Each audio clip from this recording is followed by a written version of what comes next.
Hotman Paris jadi kontak keluarga anak korban ruda paksa di Lahat, bantu dapat keadilan. Pengacara Hotman Paris memposting video yang mengungkapkan niatnya untuk membantu keluarga anak korban ruda paksa di Lahat, Sumatera Selatan.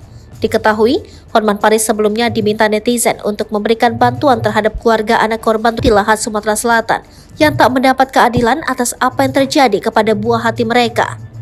Hotman Paris yang mengetahui hal tersebut kini mencari kontak keluarga anak tersebut untuk membantunya mendapat keadilan. Dilansir dari akun Instagram Muarainim Today mengunggah sebuah pesan dari Hotman Paris yang minta untuk dicarikan kontak keluarga anak korban ruda paksa di Lahat, Sumatera Selatan untuk memberi bantuan. Dalam kesempatan itu, Hotman Paris lewat tim Hotman 911 mencoba mencari kontak dari keluarga anak korban tersebut. Hotman Paris ingin membantu keluarga anak korban ruda paksa di Lahat, Sumatera Selatan agar mendapatkan keadilan karena sang pelaku dihukum ringan dan tak sesuai dengan perlakuannya. Akan tetapi, Hotman Paris yang mencoba memberikan bantuan terlihat kesulitan mencari kontak keluarga anak korban di Lahat, Sumatera Selatan.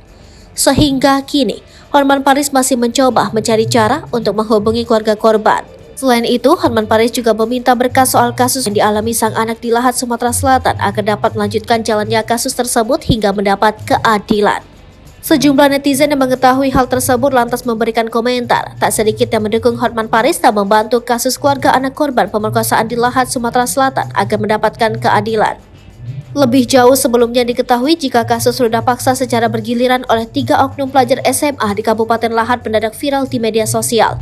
Penyebabnya lantaran 2 dari 3 pelaku divonis 10 bulan penjara oleh Majelis Hakim Anak Pengadilan Negeri Lahat Selasa 3 Januari 2023. Hingga akhirnya kasus yang dianggap tidak mendapat keadilan itu sampai ke telinga pengacara kondang Hotman Paris Hutapea. Sehingga sang pengacara kondang memberikan respon dan berniat membantu keluarga anak korban